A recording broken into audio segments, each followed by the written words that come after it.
ঝালকাঠি সদর হাসপাতাল থেকে ষাটোর্ধ্ব এক নারীকে তুলে নিয়ে সংঘবদ্ধ ধর্ষণের অভিযোগ উঠেছে। ভুক্তভোগী নারীর অভিযোগ, খাবারের প্রলোভন দেখিয়ে তাকে অজ্ঞাত স্থানে নিয়ে জোরপূর্বক ধর্ষণ করে একাধিক ব্যক্তি। এ ঘটনায় বেলাল শিকদার ও নাসির মল্লিক নামে দুই ব্যক্তিকে আটক করেছে পুলিশ। ঝালকাঠি থেকে জহিরুল ইসলাম জলিলের পাঠানো তথ্যচিত্রে আরও জানাচ্ছেন সুলাইমান কবির। 15 বছর আগে স্বামী হারানো ষাটোর্ধ্ব এ নারীর জীবন কাটত ভিক্ষাবৃত্তি করে। রাতে ঘুমাতেন ঝালকাঠি সদর হাসপাতালের ফাঁকা বেডে।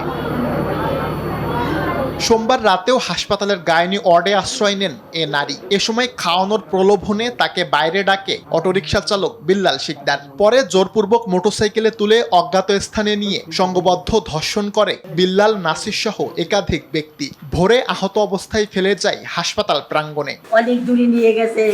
এবার একটা পোলের উপরে আবার এই উন্নারে লাগছে, এবার একটা পোলের পড়ুয়াইছে এই এবার আবার একটা জঙ্গলে ওই ধান দেয় যাবো। আমি এত সিলের চিলাই, এবার 2-5 ধরাই ধরি।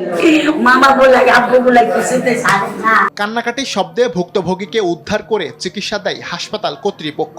এরই মধ্যে অভিযুক্তদের শনাক্তে সিসিটিভি ফুটেজ পুলিশকে সরবরাহ করার কথা জানিয়েছেন হাসপাতালের তত্ত্বাবধায়ক। পুলিশকে যাবতীয় আমরা যে সহযোগিতা আমরা করব, আর এই যাতে আমাদের হাসপাতালে কোনো স্টাফ বা কর্মচারীর জন্য গাফিলতি যে এর মধ্যে বের হয়, আমরা প্রয়োজনীয় সর্বোচ্চ আমরা আপনার বিধিমত ব্যবস্থা আমরা নিব। এ ঘটনায় আইনগত ব্যবস্থার কাজ শুরু করেছে পুলিশ। ইতিমধ্যে আমরা সাসপেক্টকে গ্রেপ্তার করেছি, তার নাম বিল্লাল, এবং সে জানিয়েছে যে তার সাথে আরেকজন ছিল।